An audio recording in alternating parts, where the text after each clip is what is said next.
How's it going, guys? And welcome to another session of the Let's Talk show by Interlingua. Today's topic, it's a little bit technical and it's a little concerning due to the fact that, well, let's ask ourselves, how often do we feel safe in an environment? What guarantee do we have that when we walk inside a place, we will walk out exactly the same? Or how often, when we walked out from even our houses, we will come back safe and sound? Safe and sound, that's the name of the topic. Security, safetiness is what we will discuss, and we'll have some experts in the matter. Let's bring out the first one. Internationally from the Netherlands, right here in the Let's Talk show, making her debut, Danielle. Where are you? Hello. Hello, Danielle. Good. Oh, man. Good evening over there? Yes, 7 p.m. here, yes. 7 p.m. Wow. Thanks so much for being here. Like I said, you're making your debut. It's always great to see fresh faces right here in the Let's Talk show. But let's cut to the chase. Tell me, first of all, you were telling me the official title of your occupation, which is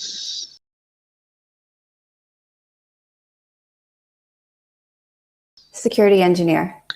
security engineer. Wow. To be honest, until a couple of days ago, that was the first time I've heard that occupation. Could you tell me a little bit, what is it about? Sure. So I focus on cybersecurity. Security engineers can have many different types of roles. So I have a degree. I studied network engineering. I have a master's degree in cybersecurity, and then I worked for quite a few years in Silicon Valley at different companies. One of which was a security company. I've done network engineering, systems engineering, and security engineering, and a bunch of other things. But basically, what I'm doing with this is protecting user or client data, making sure bad guys can't get into networks, teaching people about security awareness, and helping people to have safer practices at work and in their personal lives as well. What is the biggest problem that a security engineer faces throughout his career, in this case, with your specialty, cybersecurity? Yeah, that's a good question. A lot of security engineers can be focusing on different things depending on the company they work for and what the company specializes in and their needs, if they have a lot of customers or if they have a specific focus.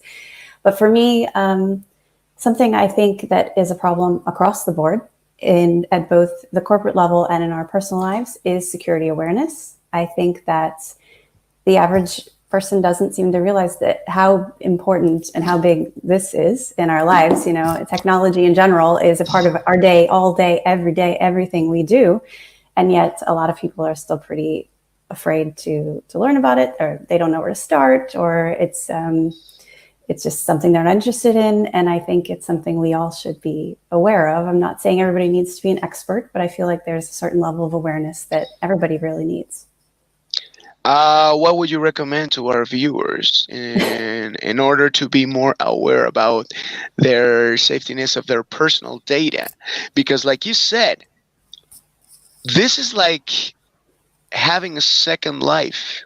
Yeah. Because over here in this small device, we have everything. We have our memories. We have our personal information. We have the things we like, bank account history, etc.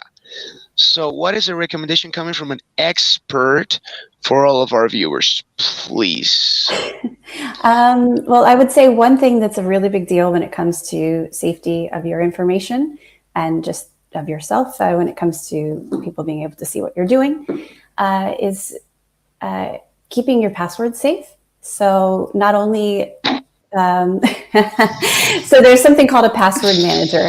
And there's a lot of free ones that are reputable or low price that you can use to manage your passwords, where you store all of your passwords behind a really strong single password and two-factor authentication. So, when you get a text message or an email or a call or something, or you use an application to verify that it's really you, it's not 100% safe, but in my opinion, having a password manager is an accepted risk, because then you can use that password manager to store your hundreds of passwords that everybody has nowadays, automatically generate passwords for you that are like 40 or 50 characters of random information, and you never have to remember it.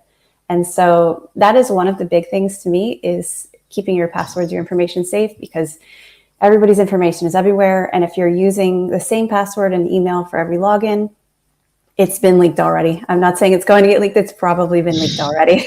And so it's a good idea to make sure that you're using different access information, because once someone has your password and your email for one site, a malicious actor can try over and over and over again on other locations in your bank and all of these other places where you log in and you keep your personal information.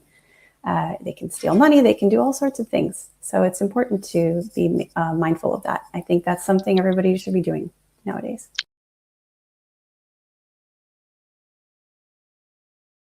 What is the process about getting things going with you? I mean, let's imagine I am a client. What do we do first, and where do we go from there? It depends on the company. If you're a client, if you're just shopping at a retail store, on my end, my job would be to protect your credit card information. And if you're accessing our internets, things like that. If you're a client, if you're like a large company, depending on if I were to work for a specific company, what we offer, as the security person at that company, it would again be in my best interest to protect any information you've provided to us, especially anything that's required in NDA, non-disclosure agreements. So it depends on specifically what a company is doing or what your purpose is for how I would protect your data. Actually, it really caught my attention, the fact that you are also protecting data from children in the educational system. It actually surprised me. Like, what are the main risks of the information from a child being discarded or being being caught in the wrong hands? Well, yeah, if somebody finds out personal information about a child, that can get in the hands of the wrong type of person. They could find out where they live or see photos of them, or all kinds of information. So in that role, I was actually a systems engineer, which I was just working on servers, but security is involved in that, because you're protecting other people's information and keeping them safe from getting in the wrong hands.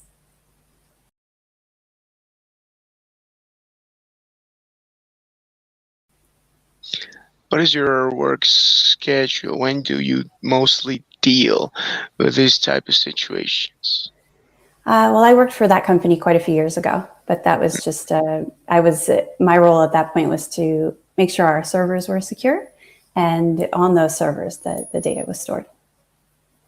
What about now? Now I work for a retail company. So it's more along the lines of what I was talking about earlier, is I'm not only am I working to protect data internally for our company employees, I'm also doing security awareness trainings. So teaching people about things like password managers and stuff like that. And also a little bit with the client information also. Besides the password related issues, what else do you teach to those people? All sorts of things. So another thing that I think is kind of interesting is for people to understand what they're seeing when they look at a URL in their web browser. So they see HTTPS and all of that. It's a little bit easier to understand if it's malicious or not. I mean, you can't tell always by looking, but it's a little bit easier to understand if you know what you're looking at. And so I do a training on that as well.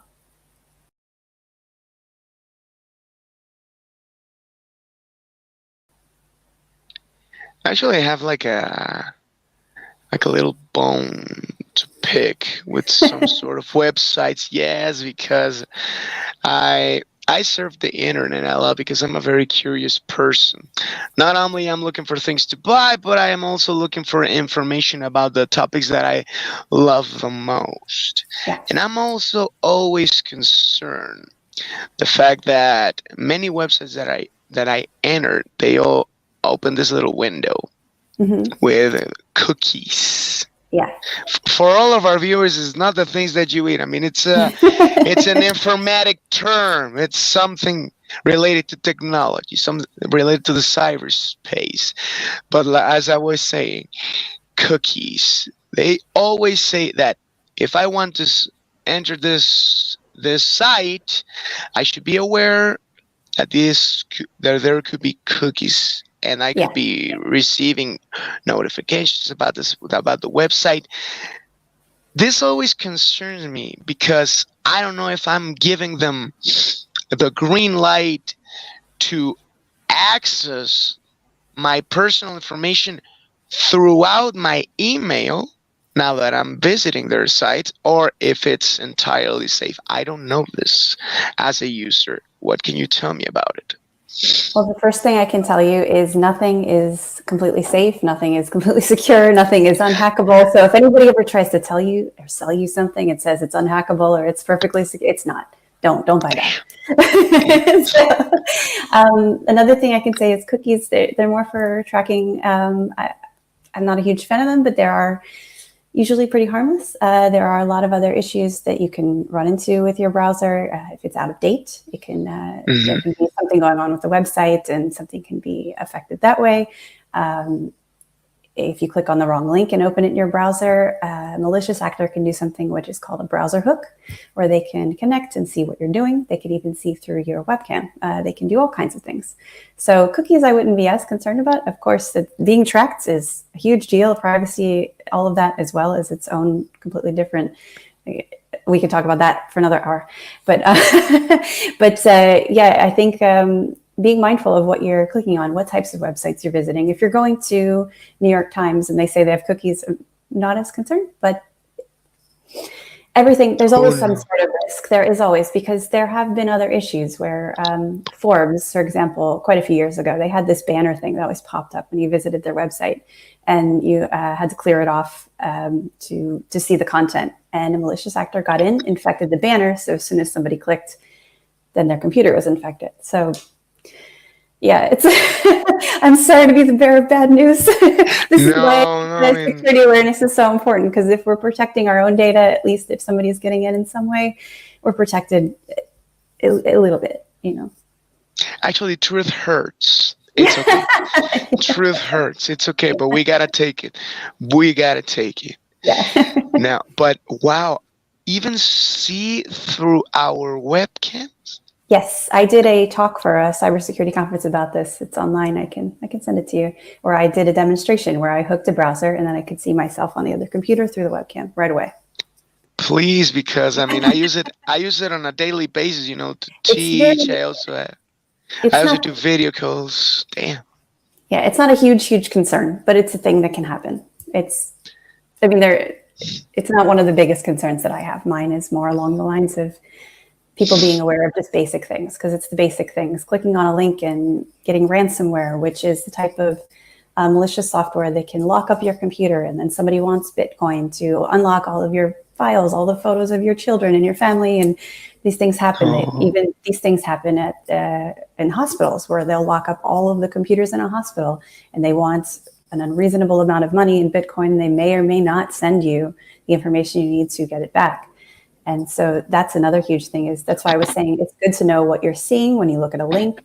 It's good for people to know to hover over links that they receive before clicking, so they can see where it goes.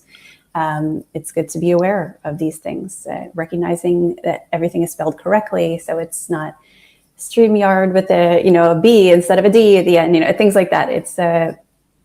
It's really important to pay attention to these little nuances, because that's how bad things happen.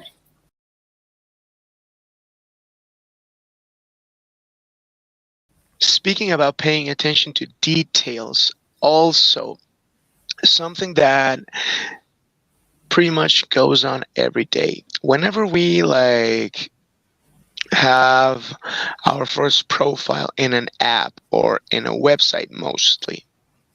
Yes, in a website mostly. This window pops up with the conditions, and it's super, super long, like almost never ending. So Yeah. people like me, and I think 90-ish% of the world's population don't read it, and we just go for the click of accepting it. What should we look for in this sort of conditions? I mean, are we doing something wrong by just clicking accept without reading it? Well, there was a study done on this actually, and if we all sat down and read through all of these every time we sign up for an application or some sort of service on a website, it would take years of our lives to get through it all. It's that bad, and it's intentionally convoluted, and it's intentionally written in this complicated legalese language because they don't want us to read it. They make it so long and they make it so complicated that I don't read them either. Like, it's too much. And I recognize that by using the internet, by using a cell phone, my information is already out there in a way. So I need to recognize what is an acceptable risk and what is not. But these things, they do it on purpose. And I can't give you any sort of buzzword that you need to look for, really. Okay. They make them really complicated on purpose.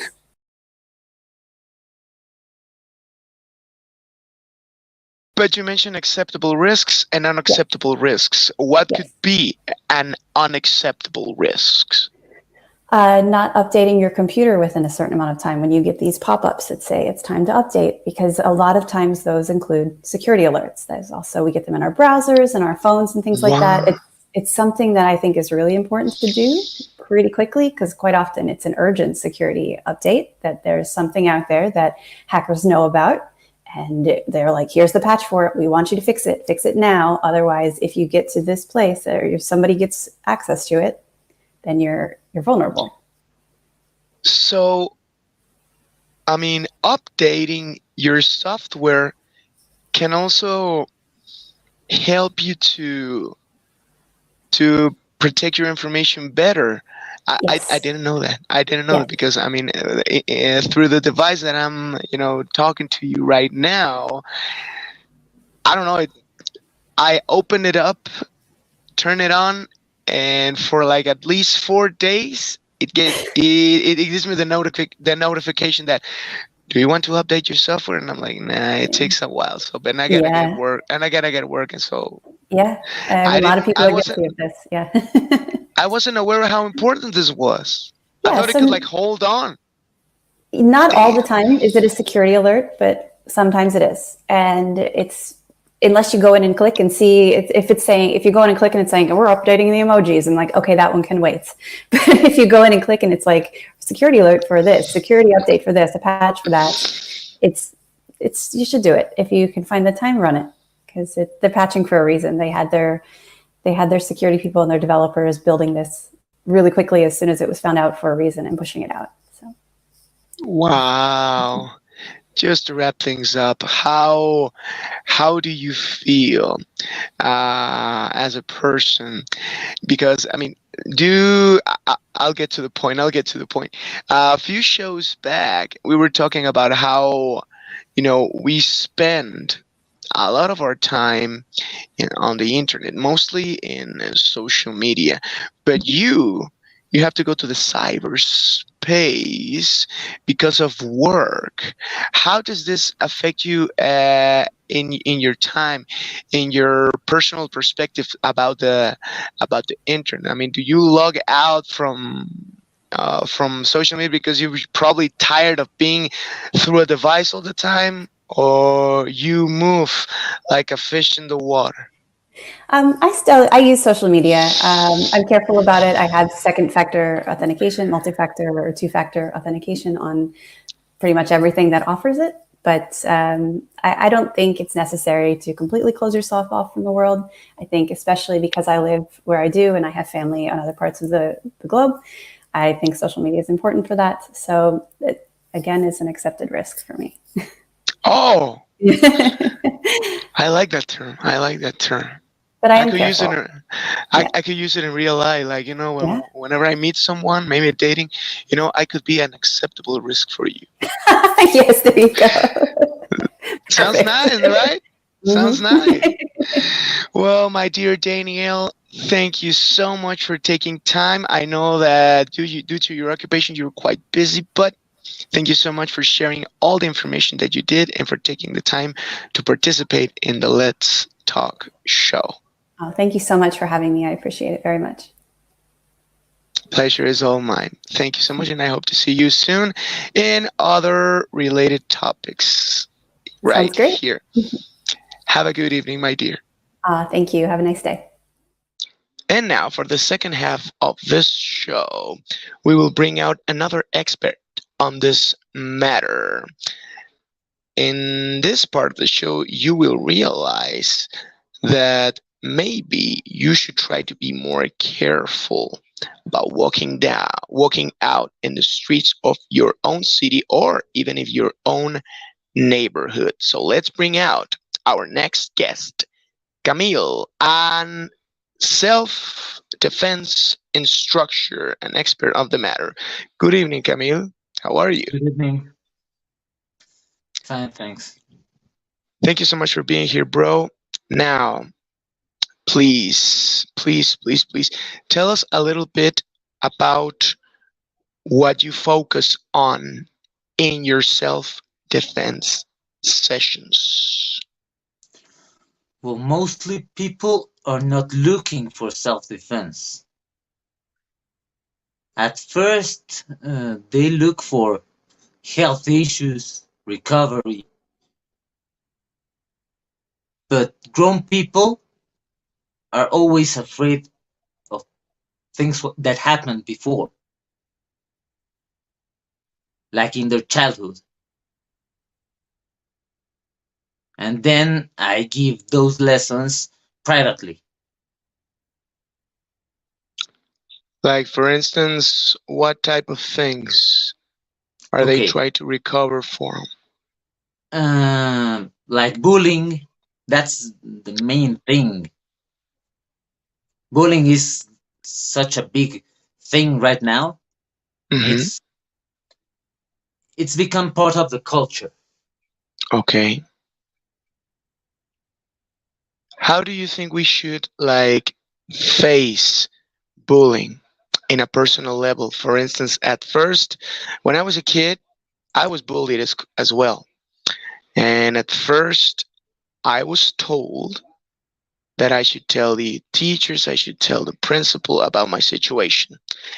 And I did. It didn't work at all. Yeah, It didn't work at all. yeah. It doesn't The work. only thing, It doesn't yeah, work. what worked is when I stood up for myself, when I decided to take matters into my own hand. But that's Do the you issue. think? What? Yeah, but Come on. that's the issue. Uh-huh. Also, we have to be aware that our own actions provoke other people, not intentionally. Okay. I'm not blaming the victim, but we have to be aware that we have also the power of attracting that kind of attitude towards us. Um, Yeah, it's psychology. If they see you weak and frail, you also attract that. It's a strange. I'm not victim blaming, but I know that people need to hear this. It's kind of double-edged sword. okay. Yeah, if you know how to train yourself, you also know how to calm yourself and to act with other people. But you can become the bully. Oh, I've seen people training that become the bully. That's why it's important for people to understand that training is also the mind.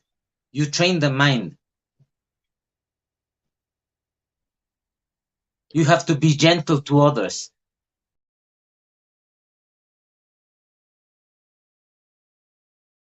what I tell people that they should train for is maybe 2-3 things. Things that are possible to prevention. Prevention is the first thing. The prevention is, for me, the hardest part to teach, because it's awareness of your surroundings. And that's like a meditative state that people don't want to enter. It's too much of a hassle to start thinking where they're going, if it's safe to go there, if they have to cross the street because people are coming from. Mm-hmm. Yeah, it's not common for people to understand that the danger is not just because it happened. No, it doesn't just happen. You know that some people like to rob people in the streets. Yeah, if you go outside, you're in danger a little bit more. But you have to know that certain sections of a city are really worse than others. Exactly. It's not the same. It's kind of hard to understand that we, as a society, we have to be also aware that dangers will exist forever, maybe. It's not a cure. There's not a cure.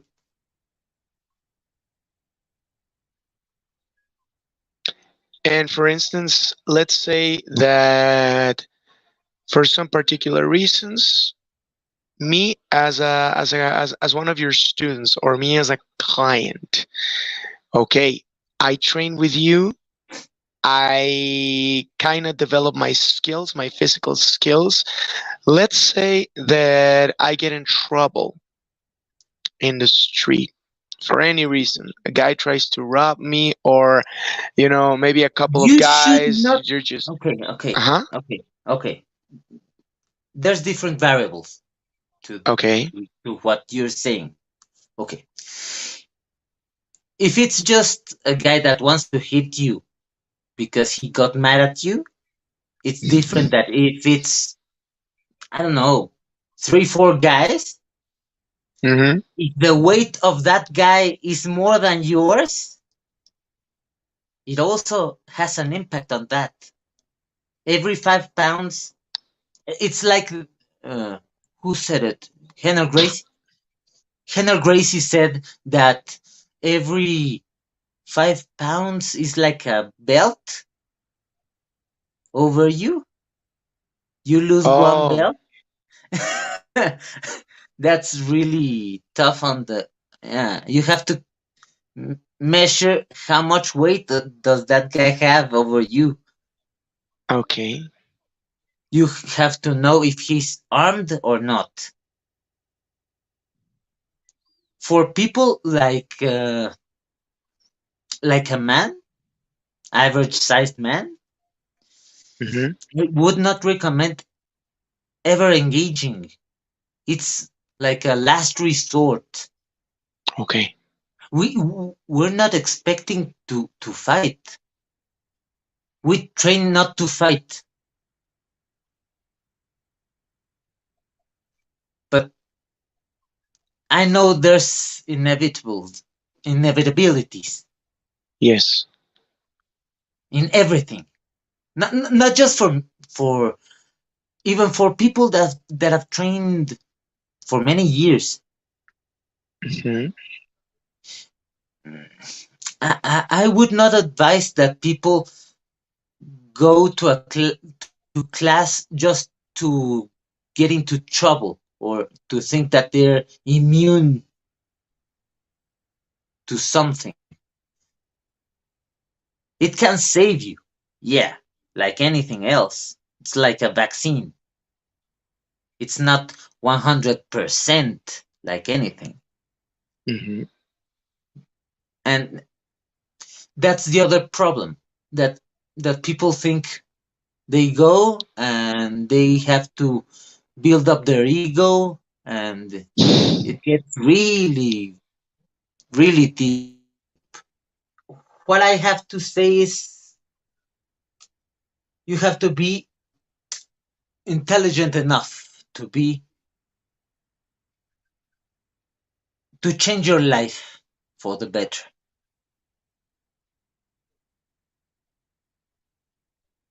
All right.